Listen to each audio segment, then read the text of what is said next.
Greetings, gang. All right, it's Tuesday afternoon for me. Depends on when I get this up, when I get back in the house, because obviously I'm out in the garage. But I wanted to show you the updates, if you will, on this indoor greenhouse that I've got going on. You guys had a bunch of questions. You had a bunch of ideas, and why I was doing it the way I did it and everything. Again, you know, it's one of those necessities, the mother of invention. So I want to give you the idea of what's going on. So let's move over here a little bit. And first question you guys asked me is why I did it underneath and not on top. And I'll show you that at first. So by not doing it on top, it still allows me my workbench, okay? And right now, that is all painting of the boards for the bridge to the island. So PBJ was helping me with this one, but we had what, 2x12s and 4x4s and 2x2s, or a bunch of 2x2s, 130 balusters or something like that to paint, and 2x4s for handrails and a whole bunch. So it's taking a few days. There's only so much room. We got so much. We've got to spread it out. So I'm working on the other two sides of balusters today so they don't stick to the top. Okay. Then getting into the questions on why was I going to seal it? What was I going to do for waterproofing? All that sort of stuff. So let's show you this here. So I mentioned earlier, let's see if I can back out a little so you can see it. What I did was I took Velcro and stuck it to the 2x4s, the frame of the bench, all the way down the side, and then put it on the top and on the sides. I did not put it on the bottom, and reason why, it gives me a nice tight seal so I don't want to lose heat, which obviously rises, but I still want to keep some air circulation in there, so I didn't seal the bottom. So as the hot air rises and stays in the greenhouse, if you will, the cold air has a way to escape out the sides of the greenhouse through the bottom of it, if that makes sense. So, I mean, if we look again at this over again.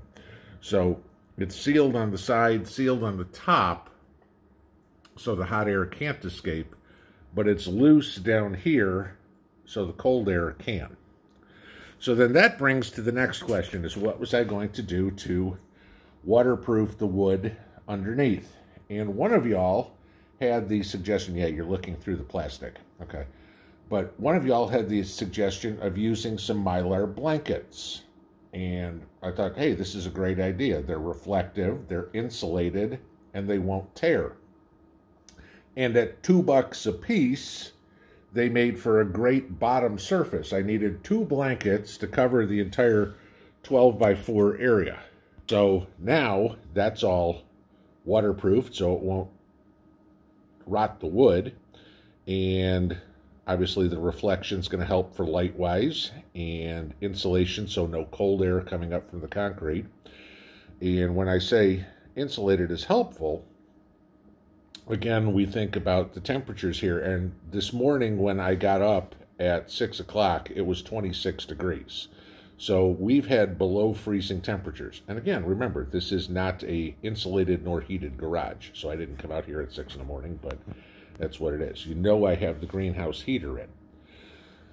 When we sealed this off, we noticed almost instantly that the heater was not coming on nearly as often.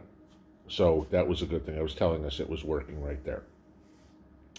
But again, we go into the next question, and I will try to move over here so I can show you. Let's flip. All right. So you can see in here, and on this side is the cabbage. So it's a nice, easy peel. And y'all were asking me how I was going, why I didn't set it up so I could move the lights. Okay. Well, if the lights stay stable, why not move the plants? Real simple. All I've got to do is stack scrap whatever. I've got scrap 2x4s.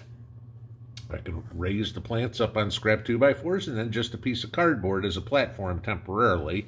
I don't have a whole lot of plants in here. But what I'll do is cut some pieces of plywood.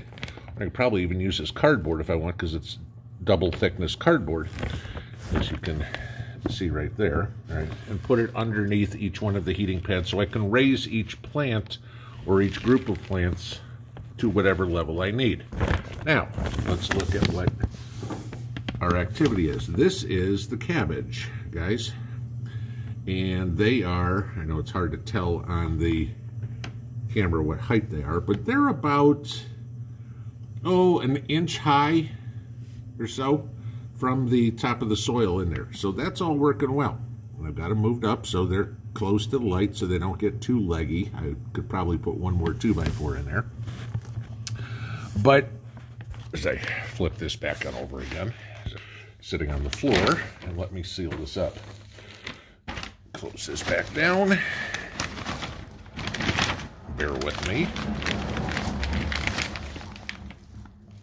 But that was the whole point, is now I've got a place that I can start plants or grow, at least with my lights, leafy greens outside in the dead of winter. I mean, it's not North Dakota winters here, obviously. It's Tennessee. But it's been below freezing, and I've been able to use, I don't want to say wasted space because it's shelf space, but I've got enough shelf space in the garage once I ever get this place cleaned up for starting my seedlings. And on the top, where I was showing you all the rails, and the balusters and everything that I'm painting, okay, now I've got a seed starting station, if you will, and I can just do it up there, move it right down there. I'm already outside. When I'm ready to go put it in the garden, there's no running in and out of the house or anything of the sort. I've got it all taken care of. So the concept so far has proven to work. Not that I didn't think it wouldn't, because, I mean, again, it's a greenhouse, and I've mimicked everything that would be outside, inside with the idea, and it's working well. So that's the idea of what's going on there. It worked well. So if you guys are wondering what my projects are, you know, for somebody who goes, he's always talking at his kitchen table, what's he doing? And I'll show you this real quick. See all that? That is all the paneling that has to go on the walls and the ceiling in here. Underneath is all the decking material that has to go out to do my front porch over again. Plus, obviously, you're seeing all this to go build a bridge.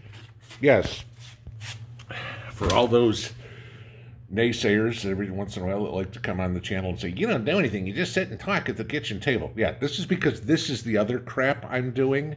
And yeah, it's not exactly simple to go out and film that. And I don't think y'all are really too concerned about, this is how you screw a board together. This is how you make a miter cut.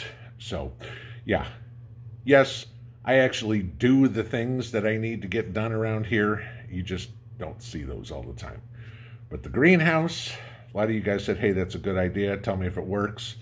There's the proof. I got plants growing the first week of December, or first week of January, in my garage in, right now, 40-something degree temperatures. And it's nice and warm inside, and the plants are happy. Enjoy the rest of the day. I'll see you tonight. Pinball out.